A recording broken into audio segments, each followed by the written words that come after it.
মাধবীর জন্য পূর্ণেন্দুপুত্রীর। এরপরে আমাদের প্রেম পর্বে আর একটা কবিতা, তারপরে আমরা যাব বিপ্লবে।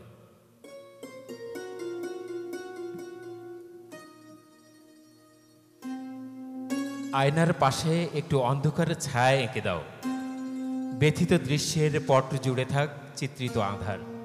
দেয়ালের ছবিটাকে একটু সরাতে হবে ভাই, ওটা নয় এই ছবিটাকে। জুলিয়েট জ্যোৎস্নার ভিতরে রক্তের উদ্গ্রীব তৃষ্ণা, রোমিওর উষ্ণ ওষ্ঠা ধরে। ব্যাস ব্যাস মাধবী, আসুন একটা ক্লোজ আপ নেব। এখানে দাঁড়ান, একটু বাঁ দিক ঘেঁষে প্লিজ। মনিটর, মাধবী বলুন।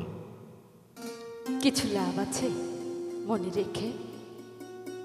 আর একটু নির্জন স্বরে, যেন মনে হয় ওষ্ঠ হতে উচ্চারিত কয়েকটি শীতল বাক্য নয়, মনে হবে সন্ধ্যাবেলা সারা ধরাতলে অবসন্ন কুসুমেরা ঝরিতেছে বনবিথি তলে নীরব রোদনে।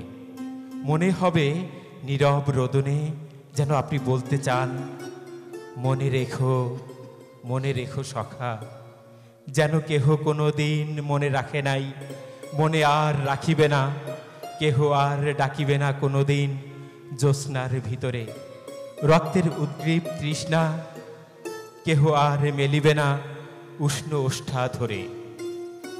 দৃষ্টি আরও নত হবে, সম্মুখে কোথাও কোনো দেখিবার মতো দৃশ্য নাই, সব দৃশ্য ঝরে গেছে বনবিথি তলে নীরব রোদনে।